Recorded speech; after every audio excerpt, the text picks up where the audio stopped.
Hello everyone, I'm Jay Dunson and welcome to the fifth video in a series of videos in which I'm sharing some encouragement with leaders on how to eliminate or minimize distractions, hurry, and stress and become highly productive leaders in the workplace.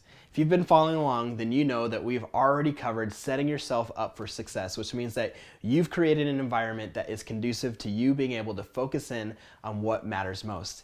Means that you've prepared yourself physically and prepared the space in which you plan to work in. So now I want to spend a few moments dealing with your internal and external triggers that keep you distracted and unfocused on the work that you should be doing. Now here's what I've learned over time. Like the book of Ecclesiastes states, there is nothing new under the sun, which means that there is nothing in this world now that others haven't already experienced and that future generations won't also experience. So distractions are nothing new. People have been dealing with them for thousands of years. Take, for example, Socrates and Plato. Over 2,500 years ago, these guys talked about this problem. They called it akrasia, which means the tendency that we have to do things against our better interest. And our world is so full of distractions. Marketing companies are paid a lot of money to grab the attention of any onlooker. However, as leaders, we do have a choice. We can choose what we put our focus on. We have the power to master our internal triggers. We can learn to make time for what really matters, to have the ability to remove external triggers, the power to make commitments to reduce distractions. And think about this. What really prompts you to compulsively look at your phone or scroll through a social media feed? If you think about it for just a second, then you'll realize that the trigger isn't just about what's going on your phone, but also what's going on in your mind. Our behaviors are not only sparked by outward things like pings, dings, and rings, but also by the things that are constantly going on inside of us, like maybe feeling bored or lonely or anxious or stressed. Regardless of what the distraction is, the root cause is the same. It's the desire to escape emotional discomfort, and it's called an internal trigger. And when we understand the source of our need for psychological escape, then we can begin to do something about it. So first things first, let's talk about internal triggers and the desire in you to want to check social media when you decided to do something else. I want to take a moment to look at a few steps that you can begin to take to overcome what is keeping you from being productive. And the first step to begin to identify the feelings or thoughts behind those urges. So when you find yourself on the verge of distraction, find the internal cause that is prompting you to do so. So maybe for you, you're starting to feel anxious, or do you feel restless? Maybe you're feeling poorly qualified for the task. Whatever it is, the second step is to write it down. I would encourage you to write down that feeling along with the time of day and what you were doing when you began having those feelings or that internal trigger. And keeping a log of distractions will help you to link the behaviors with their internal triggers. The better you become at noticing the thoughts and feelings that precede certain behaviors, the better you will become at managing them over time.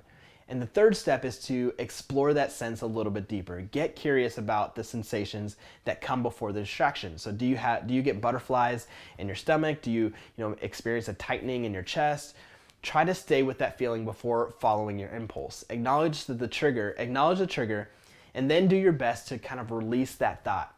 As a way to master your internal triggers, I suggest what's called the 10-minute rule.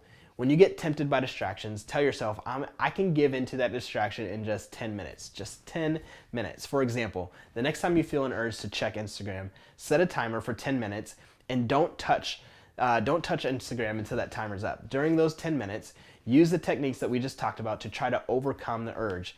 And if after 10 minutes you still feel the urge, then go ahead, give in to that distraction. However, you'll most likely be surprised that when the time is up, you won't feel the urge anymore.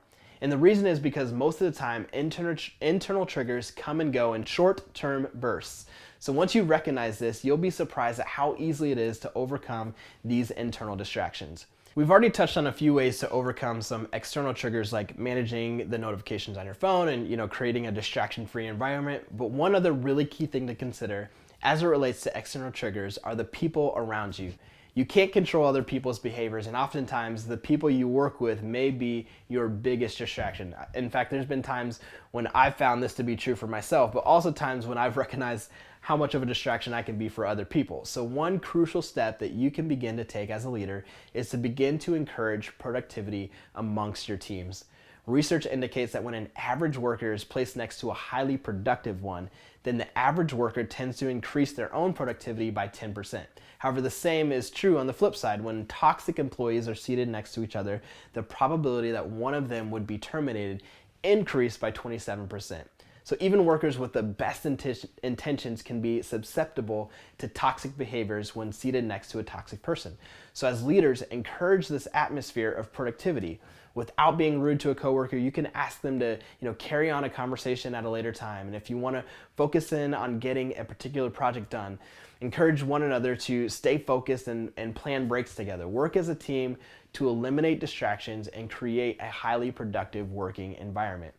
Recognize that eliminating distractions sometimes requires a team effort.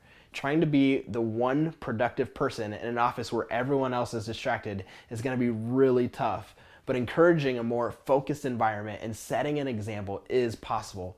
My dream would be to see all of our offices transformed into these highly productive networks of workers who are functioning together to achieve more than we ever could before committing to eliminating distractions in our workplace. So let me ask you this. What are some of the root causes of you giving into distractions?